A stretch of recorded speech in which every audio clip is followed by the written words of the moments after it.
तो थाईलैंड की tickets book हो गई, आपको वीज़ा ऑन अराइवल भी मिल जाएगा। मगर कनेक्टिविटी का क्या, कुछ सोचा है आपने? आप कैसे गूगल मैप ब्राउज़ कर पाओगे? आप कैसे गूगल सर्च कर पाओगे, किसी को कॉल कर पाओगे, या तो इंस्टेंटली अपनी फ़ोटो खींच के इंस्टाग्राम पे आप कैसे अपलोड कर पाओगे विदाउट डेटा एंड कनेक्टिविटी? तो आज के वीडियो में मैं यही डिस्कस करने वाला हूँ कि थाईलैंड में आपको कैसे कनेक्टिविटी मिल सकती है एंड आपको उस चीज़ के लिए क्या-क्या करना पड़ेगा। इट इज़ वेरी सिंपल, मगर एंड तक देखिएगा वीडियो। अगर आपको कोई भी क्वेश्चन है आपके मन में, आप कमेंट सेक्शन में मेंशन कर दीजिएगा, मैं उनका आंसर ज़रूर दूंगा। सो दोस्तों, मैं हूं आपका hashtag Singh, welcome back to my channel. आज का वीडियो शुरू करते हैं।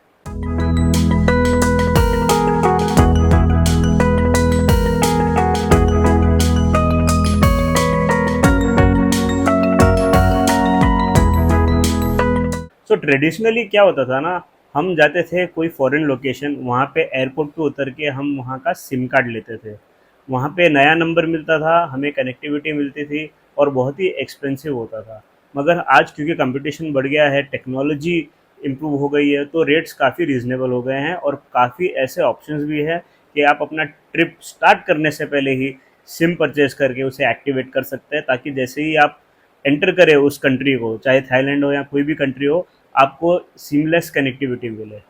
तो जो ट्रेडिशनल वे था जिसके अंदर आप थाईलैंड पहुँचते, थाईलैंड पहुँच के एयरपोर्ट के ऊपर आपको सिम खरीदना पड़ता था, जो भी इनके टॉप 3 नेटवर्क्स हैं उसका, तो उनके रेट्स जो है थोड़े से एक्सपेंसिव होते थे। तो दोस्तों, लोग क्या करते थे, सिटी में एंटर करने के बाद वो कोई शॉप से, जैसे कि 7-Eleven हो गया, या फिर वो टेलीकॉम कंपनी का खुद का कोई शॉप है, आउटलेट है, वहाँ से ले लिया, या कोई दूसरे कायक से ले लिया, वहाँ पे जाके सिम लेते थे। कंपैरेटिवली प्लान्स थोड़े सस्ते होते थे। मगर अभी वो सब टेंशन की ज़रूरत नहीं है। आपका जो इंडियन डेटा प्रोवाइडर है, वही आपको प्लान्स देता है अब्रॉड ट्रैवल करने के लिए। तो सबसे पहले तो आप वो चेक कीजिए कि भई उनके पास में आपके लिए क्या-क्या प्लान है। ओके, वो उसका आप एक बार रेट फाइनलाइज़ कर लीजिए कि भई चलो ठीक है, मुझे इतना जीबी यूज़ होगा और ये प्लान जो है मैं लेना चाहता हूँ। चाहे फिर वो जियो हो, चाहे वोडाफ़ोन हो, चाहे एयरटेल हो, ठीक है? तो वहाँ के आप प्लान, इंटरनेशनल रोमिंग प्लान्स आप ले सकते हैं और पूछ सकते हैं अपने कस्टमर केयर में कि आपको कितना चार्ज लगने वाला है।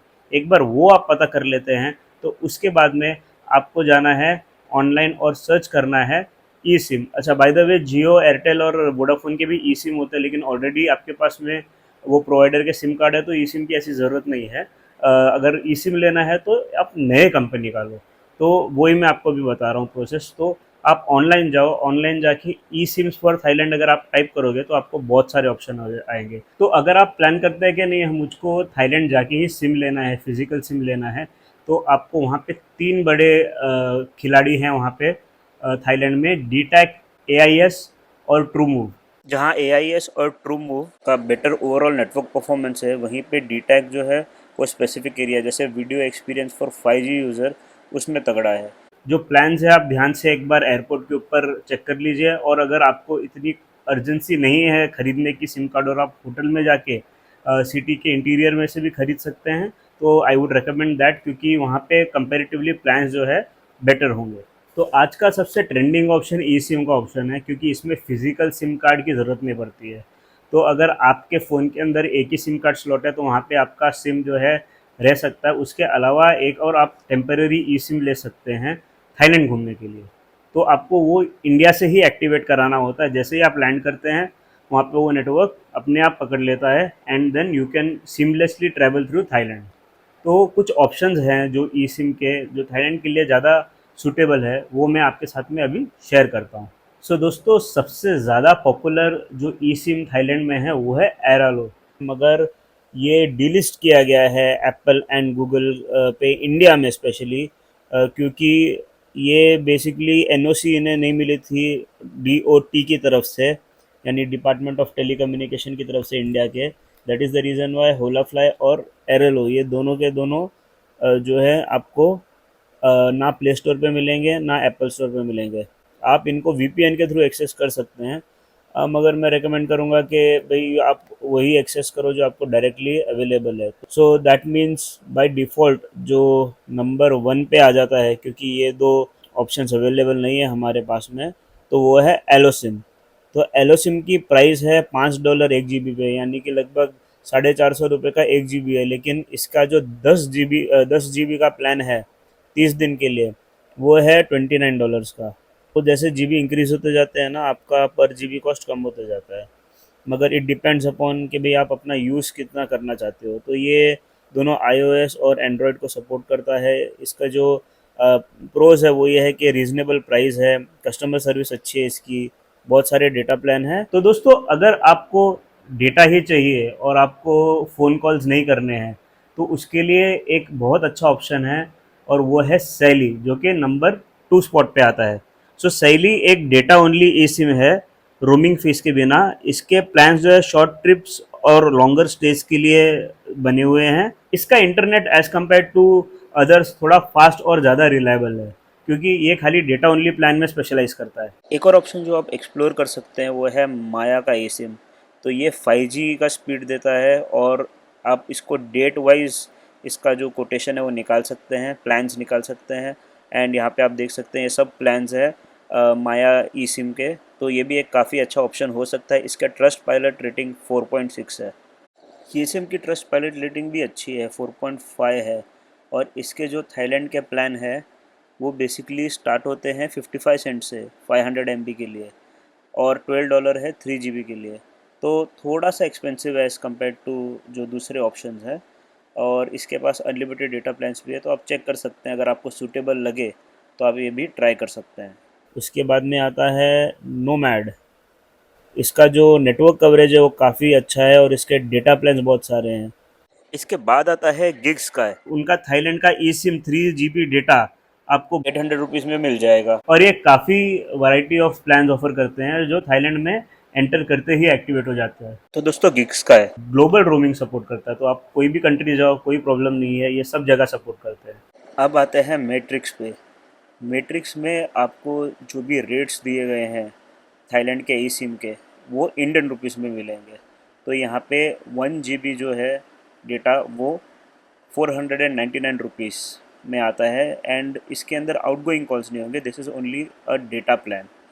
तो दोस्तों, मैट्रिक्स जो है वो बहुत पुरानी कंपनी है, और ऑलरेडी वो इंटरनेशनल रोमिंग के सिम्स जो है वो प्रोवाइड करती थी। इंडिया से बाहर जाने से पहले आप वो सिम खरीद सकते हैं, और कोई भी फॉरेन लोकेशन में उसे यूज़ कर सकते हैं।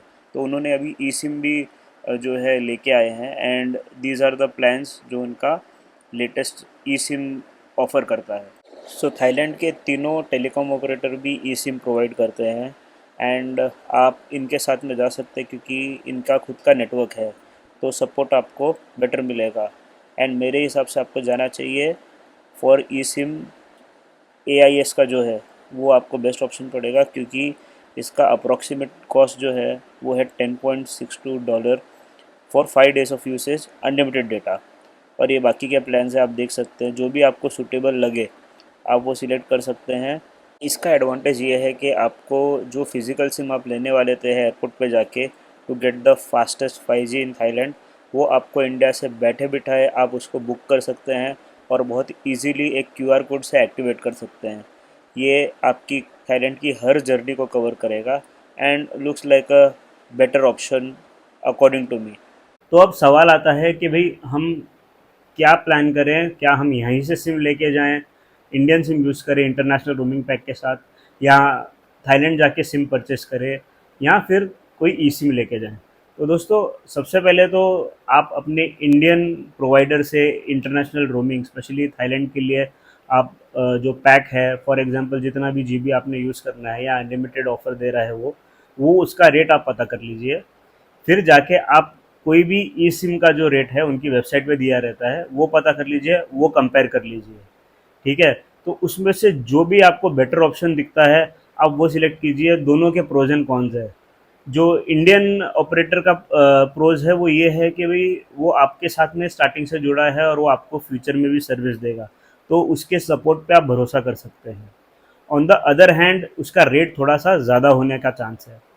ई सिम जो है काफ़ी फ्लेक्सिबल है, आपको फिजिकल सिम की ज़रूरत नहीं है। मगर क्या होता है, कोई कोई कंपनीज़ के अंदर सपोर्ट की कंप्लेंट्स आई हैं कि भाई अगर कोई प्रॉब्लम हो जाती है डेटा पैक के साथ, जो कि नॉर्मली नहीं होती है, लेकिन अगर हो गई तो क्या, उनका सपोर्ट कैसा है? तो सपोर्ट के लिए थोड़े बहुत जो है क्वेरीज जो हैं लोगों ने किए हैं, आप इंटरनेट पे सर्च कर सकते हैं। सबके रिव्यूज़ आप चेक कर सकते हैं, and then you can decide on the best option for you to go to Thailand. So दोस्तों, आज के वीडियो के लिए इतना ही। अपना टाइम देने के लिए शुक्रिया। कोई भी सवाल हो नीचे कमेंट सेक्शन में आप मेंशन कीजिए, मैं आंसर देने की पूरी कोशिश करूँगा। Thank you for watching guys.